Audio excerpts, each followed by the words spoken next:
Amen. Most of us are familiar with this story, that the children of Israel had been in bondage for over 400 years in Egypt.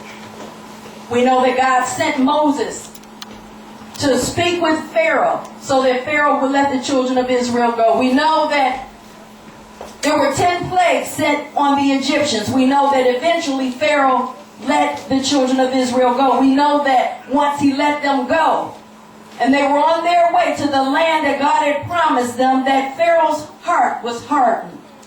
And he decided that that was not a good idea to let the children of Israel go. And as we read today, we see that the Lord had hardened his heart. And so he gathered the troops together and began to follow after the children of Israel. And as he followed after them, they found themselves faced with the sea in front of them and their enemy, the Egyptians, behind them with no place to go. Anybody ever been there where you were moving forward and then something seemed to be blocking your way and the enemy was on your tail? Amen. How do we get out of situations like that? How do we get out of that middle place? How do we get out of trouble? How do we become victorious in our struggles, in our trials, when the enemy is trying to bring us down, when trouble is all around us, when there seems to be no way of escape? What do we do? What's the answer? The children of Israel began to complain and say that we should have stayed where we were.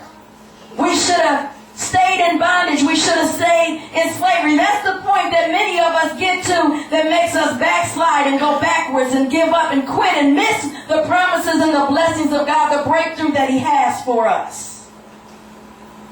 However, as they complain, our answer comes from Moses and then from God. And the title of our message is Be Still and Keep It Moving. Amen. Be still and keep it moving. Amen. Amen. So here they are, they're complaining. They said it would have been better for us to serve the Egyptians than to die in the wilderness. We were better off in bondage. Even though we were crying out for God to save us, we were crying out for some help. We wanted to be loosed from the enemy. We wanted to come out of bondage. Even though we did all the crying and he delivered us, now we see that we're at a point where we can't move forward and the enemy is behind us, and it'd just be easier just to go on back. Know anybody like that? All right. Amen. Amen. Unfortunately, we know somebody like that personally, don't we? Yes. Amen. Moses said in verse 13, "Fear ye not, stand still, and see the salvation of the Lord, which he will show to you today. For the Egyptians who you see today, you shall see them again no more forever." Amen. Tell them, stand still. Be still. And watch the salvation of the Lord. And so, when God says, be still, we just stand there, right? That's right. And don't do nothing. Is that what they did? Just stand there and don't do nothing. That's what we do. I need a job. I'm just going to sit there and I ain't going to do nothing. Is that what we're supposed to do? No. I need to get up out of this situation that I'm in. It's ungodly and unholy. I'm just going to be still. Is that right? No. Moses told them, don't be afraid, just stand still and watch the salvation of the Lord. Watch God rescue you and save you out your trouble. Watch him deliver you. But guess what? Still doesn't always mean don't move. That's right. Amen. Amen. Amen. Still means be quiet. It means to be calm. It means don't be agitated. Amen. It means to be in a still atmosphere. Still means silence. Amen. Freedom from noise emotion. It means calmness. It means to be free from excitement. So Moses told them to shut up. Amen. That's what he told them. Right. Amen. Shut up and watch God work it out. That's what he said. Amen. Because after he told them to stand still, see the salvation of the Lord, he's going to show you today. He said, you're the Egyptians, your enemy that you saw today. He says you ain't going to see them again no more. Ever. That's what he said. He said the Lord's going to fight for you and you should hold your peace. Shut up. Calm down. Be quiet. Hold your peace. And then the Lord said in verse 15 unto Moses, why are you crying to me? He said, you're just talking. Tell the children of Israel to move. Keep it moving. That's what he said. You stand right there and you got the enemy on your tail. Freedom is over there. Faith makes you keep it moving.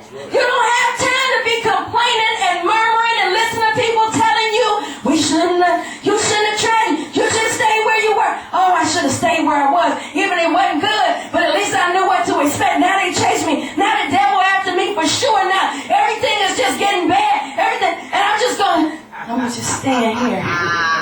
The devil's going to eat you up. Amen.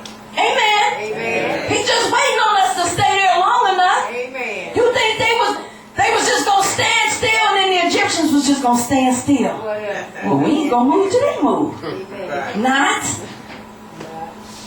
The devil's waiting on us to decide it's to her to go over the hurdles. It's to her to get through the mountains. It's to her to get through the giants. It's to her to move forward. I can't do it. We can't do it. It's not going to work. We should have stayed where we were. Amen. Moses told them, shut up. Amen. God said, keep it moving. Keep it moving. Amen. Amen. Y'all like, what? It means calm down. You know, some of us, when things start to happen, we get frazzled and we're all over the place and we don't know what to do. And then we start to complain and we start to murmur and I don't know what to do. And then we call on somebody who clearly doesn't know what to do. Clearly. Amen. And then we start telling them. And then if I was you, I would just go back. Because they already back. They like, come back. Amen. Amen. But God says, tell them to keep it moving. He says, speak to the children of Israel that they go forward. Forward means to be bold. Now I got this out the Bible dictionary. Confident. It says less reserved. Promoted. Aided in progress. Quickened. Sent onward. Transmitted. He says, tell them to move forward, to keep it moving. The promotion's on the other side. The promises is past the sea, it's past the trouble, it's past the trial. He said, keep it moving. You gotta progress. If you don't progress, then you go back, because that middle place that you standing in with the enemy behind you and the sea in front of you, that's where the lukewarm Christians stand. Right. Amen. Amen. You know what Jesus said he was going to do to them? Speak them out. He said, I'm going to spin them out. You be hot cold. Either go back or move it forward. But keep it moving. Amen? Amen. So, to go forward is to be promoted. It's to progress. It's to not go backwards. It says forward means it's opposed to backward. It's opposed to backward. If I'm going forward, I can't go forward and backward. I can't hang out where I was and go across the sea to where I'm supposed to be. Amen. Amen. I'm either opposed to backward or I'm opposed to forward.